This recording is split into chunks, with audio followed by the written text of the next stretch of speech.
Hey friends, if you wish to know more about the airplane mode in Windows, then please watch this video. Now, why do people want to know about the airplane mode? So that they know what all they can use on their computer when their system is in the airplane mode. So what is the airplane mode? Basically, when you are on an airplane, the staff will not allow you to use your phone. They may even ask you to switch off your phone, and they will also ask you to use the airplane mode on your laptop. Let me show you where the airplane mode is in the system tray. Click on this and you'll find the airplane mode here. If I activate it, it will disconnect all networks. And if it is not available, then I'll show you the position in settings. So right click on the start button, select settings from the menu, go to the network and internet tab on the list on the left hand side, and you'll find airplane mode here. You can access it switch easily. What all will it disable?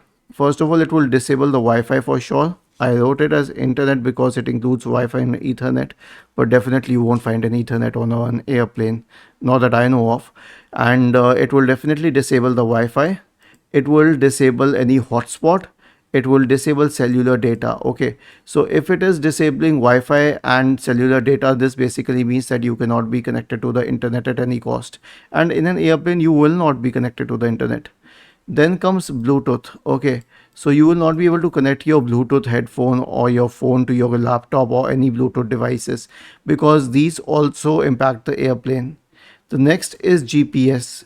So you won't need a GPS when you're in an airplane, but it definitely disconnects it, because if the GPS is on, then your system will be connecting to the global positioning satellite and thus sending and receiving signals, and it basically cuts everything.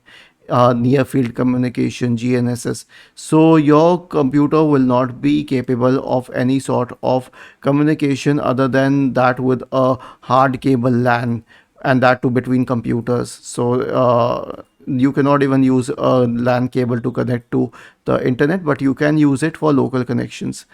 This is what can be done. Rest all offline functions will work as normal on your computer. Was this helpful? If yes, then please subscribe to the channel, and if not, then let us know in the comment section of the video on how we could help you further. Thank you for watching this video and have a nice day.